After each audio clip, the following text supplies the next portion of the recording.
This is my 2014 third gen Lexus IS250, and in today's video I'm going to be showing you the things you need to do to complete a very basic service. So that is pollen filter, air filter, oil filter and change the oil. So engine code for this car is 4GR-FSE.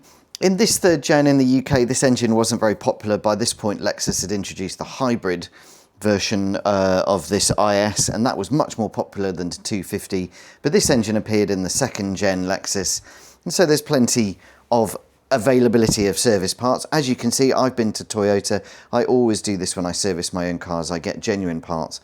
It tends to reassure people further down the line when they're buying cars from me. In terms of items we need for today, I've got my cabin air filter, I've got my element sub-assembly, that's the regular air filter for the engine. I've picked up a oil filter, and I've also got the dedicated oil filter removal wrench, separate from Toyota but easily available online. And I've picked up 7 litres of oil, capacity into the engine 6.4, 6.5 litres. This particular engine in the third gen actually calls for 0W20. My car's done 90,000 miles. It's got a little bit of a tap on it at the top end. It hasn't had much good quality service in its life, so I've decided to go to 5W30. The reason for doing 5W30 is that is the grade for this same engine in the second gen Lexus, and there is some rumour out there that they only went to the thinner oil for the purposes of emissions. The other thing I've picked up is 6 new spark plugs. Changing the spark plugs on this engine is a reasonably involved job that involves mucking around with the inlet manifold. That's going to come in a second video, not as part of today's video. So with parts assembled, let's get on with the job. So whether your car is left-hand drive or right-hand drive, as mine is here because I'm in the UK, your air filter is behind your glove box. So the first thing to do then is open up your glove box. If I just shine a torch in here, there's a panel at the back here. It's got a couple of tabs on it, and the air filter is just behind there. So once you've removed everything out of your glove box, it's just a case of pinging these tabs open like this, that one, and this panel drops out. And then there is our air filter. Just need to grab the tab on this side, pop it out, and that one, there we go. And then out we come. And as you can see already, this one definitely hasn't been changed in a long time. The air filter out of the pollen filter out of the car. One thing to note is there is a little symbol here that says this is up, so that is the correct insertion. And then it's just a case of removing this old pollen filter. Always like to see when these were changed. Sometimes they have dates on, so let's see what we discover. There we go. Don't know. It's definitely not a Toyota one. It's a Wix. Is that maybe 23? Who knows? Anyway, that one's in the bin, and we get our new one.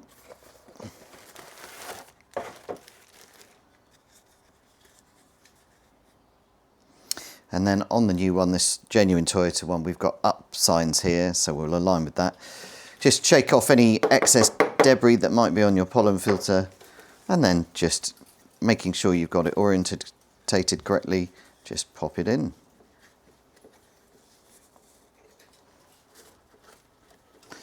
Like that. And then it's now ready to go back in the car. As you saw there, one thing I like to do is just to give a quick hoover out inside the cavity, and then getting the filter back in is just a case of making sure we're aligning with the up symbol here, and then just slotting it back in like this.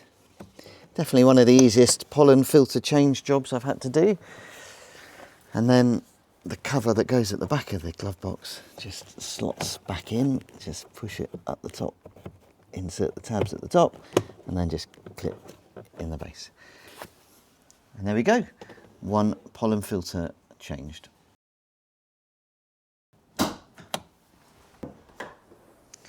Next up is the air filter, which is just here on this side of the engine. We've got 4 clips around the air box, and then we just need to remove it from this air inlet pipe here.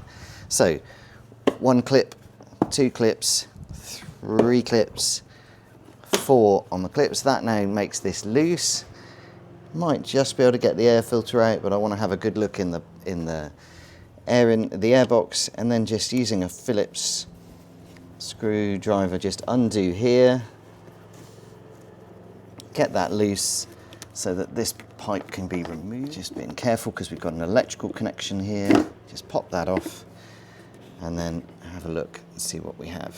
Now, when I bought this car in November, they said they'd serviced it. They obviously hadn't replaced the pollen filter, but it does look like they've replaced the air filter because that looks immaculate. Let's have a look. Yeah, that is in pretty good shape. There is, however, plenty of debris in the air box, so let's get the vacuum cleaner. So the airbox all cleaned out, it's now time to put in my new filter. Yes, I know this one's brand new, but I'd already bought this. I hadn't seen that they'd done it. And we've got our genuine Toyota filter ready to go in. And it is a case then of just literally lifting this lid off here, making sure you're not stretching any cables, and just slotting your air filter in like this. Go, making sure that's nicely down everywhere. Let's get that one out of the way. And then it's just a case of putting everything back, starting off with this inlet pipe here, making sure that seats nicely. There we go. And then just engaging the lid over the filter like that. And then using our 4 clips, 2, checking it's inserted properly. Yeah, lovely. 3 and 4. And then just tightening back up on this pipe here. There we go, nice and snug. And there we go, air filter done. So the next and final step in our process of our simple service is oil and filter. And in order to do this, I've got the car up on jacks. And then I've also, because I'm going to be crawling under the car, gone in with axle stands. So I've got our axle stands there.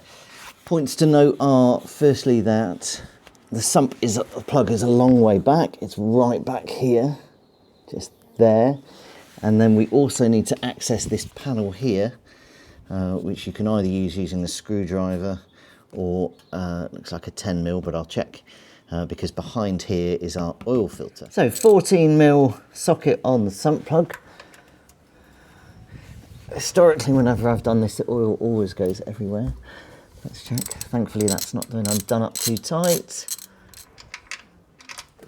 Yes, of course, it's gone everywhere. There we go. Now, this oil looks very black for 2,000 miles that I've done since I was told it was serviced. Make of that what you will. So with the oil now draining out, it's time to remove the access panel here in order to get access to the oil filter. Should be 3 of these fixings. There's one back here as well. Mine is missing. So those bolts are done. You just slide it forward, drop it down, slide it forward like that. And we've got our oil filter just in here, in there. And that's where we need this special device for undoing it. Takes a standard 3/8 fitment on that.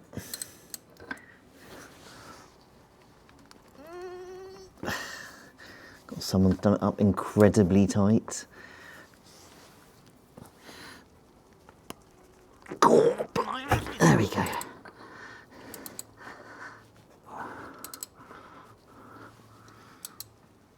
That's tight. I've got that wrong. I've done that a little bit wrong. Don't do what I did. Make sure you line up your pieces here, because I've not done that correctly. Let's see if we can show. There we go. That's how you do it. So that is lined up, and that fits nice in there. There we go. You can do it by hand now.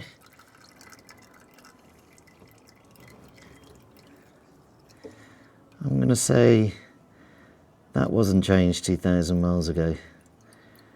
Just guessing. Looks pretty torn up. Good job of changing it. So the filter out of the car, there's the sump plug as well. Let's have a look and see what comes with the filter from Lexus.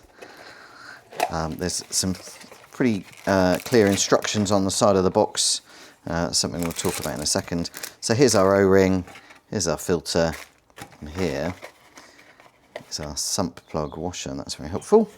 So one thing it mentions on the side of the box, where has it gone here, is to make sure that the orientation of the O-ring on the housing is correct. Having a look at the housing, it is correct. It's sort of sat in this recess. What it's saying is that you shouldn't put it on this bit here, you should make sure it's in the recess. So firstly, let's get that O-ring out. Oop, oil everywhere. Silly. And the next thing then is just to remove the oil filter itself. There we go. Yeah, and that looks pretty...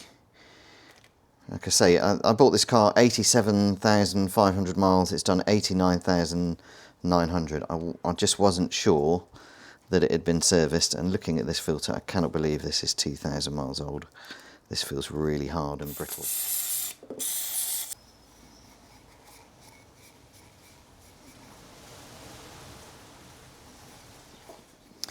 So with that all cleaned out, looking nice and clean inside, it's now just a case of putting the filter in. Doesn't appear to have any direction which way, so just going straight in like that. Sprung loaded in the bottom, which is nice. And then just getting the O-ring on. Making sure we get it in the place that the instructions told us to.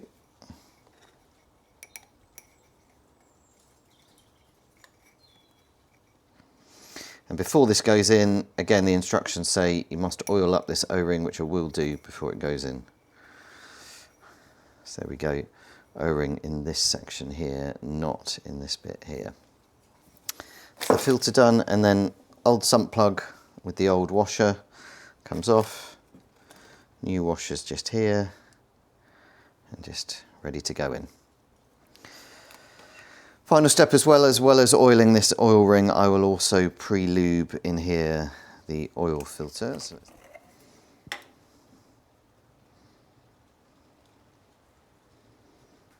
and just dip to do this O-ring.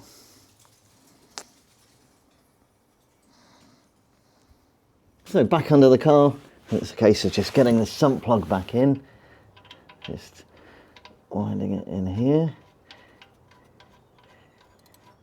Not too tight, of course. Go.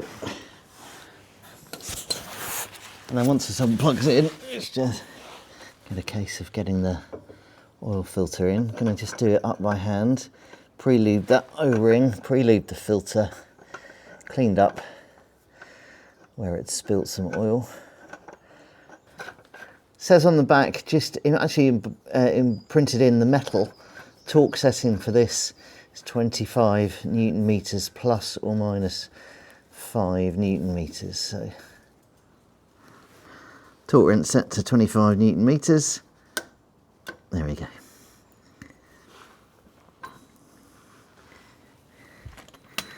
Final step then is to put this cover back, and it goes in sort of this edge first because there's some hooks there that you need to slide in. There we go, slid those in, and then just line everything up and reinsert the screws.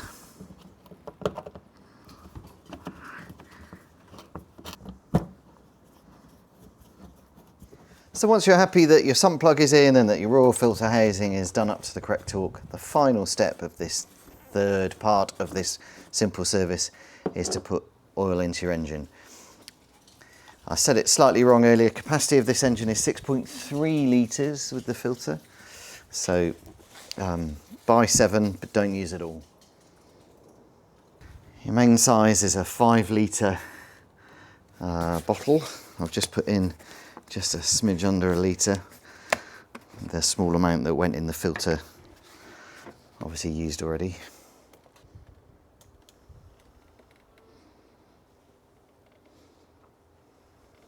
So that's 6 litres gone in. What I'm going to do now is take the car off its axle stands, run the engine up just for a moment or two, just to get the oil around the engine, and then check the dipstick, and then top up those last 300 ml if required. It may be that I haven't drained exactly the right amount of oil out, and I don't want to overfill it, so I'm going to do it in that order.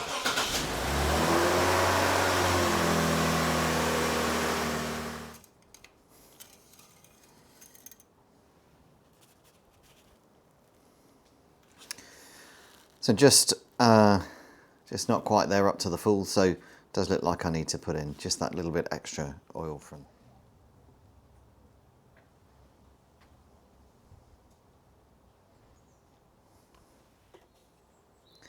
There we go, nicely up to the pin, or the little indent on the dipstick. So with that work all done, the final step then is just reset some service indicators. As you can see here, I've got 89,939 miles on this car. I've pulled down the booklet, or pulled out the booklet for the glove box, and I'm just having a look at what gets replaced when, because the way it happens on this car is everything in my car seems to be done from this central screen here. I've seen other YouTube videos, particularly of the F Sports, where you can reset service indicators in this window, but for me it's going to be over here on the main screen. This is a Premier model, so this was the one that got all the extras, and I'm not sure if that's why, but let me show you. So you go to, what was it? Go to Setup, and then you go over to Vehicle, and then here is the maintenance. And what I have the ability to do here is to go in and say, right, when should the oil next be changed and in what distance? So what it's saying over in the book here is every 10,000 miles or 1 year is an intermediate, and at intermediate, the only thing being replaced is the engine oil and filter and the air conditioning filter, it's saying, but with an asterisk 4. So yeah, IS250 is saying. So gosh, pollen filter every year for this, but let's do it. And then using the little jog cursor thing, I'm going to put in a year from today. So today is the 16th of April 25. So let's go 1604 and then 26, and then OK. And then I'm going to put in distance as 10,000 miles.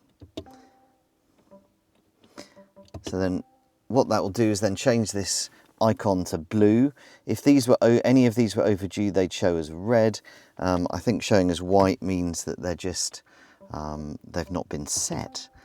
So again, with the oil filter, let's do the same. So 160426. Okay, and then distance, again we'll do 10,000 miles. I never do 10,000 miles. Years ago I'd do that, but never do that kind of mileage anymore, so it's going to be done on time for sure. And then that one's turned blue. I'm going to go through and do the air filter and do the service, and then when I do brakes and wipers and tyres and everything, I can set all these other things up. So there we go guys, that's how to do a very simple service on your Lexus IS250. Next video from this series will be me replacing the spark plugs in the engine. As I mentioned, that's a bit more involved, so a whole video dedicated to that process. But if you've liked this video and you found it useful, let me know. If you're one of the few people that owns this generation of IS250 in the UK, also let me know. And I look forward to coming to you in a new video very soon. Thanks and goodbye.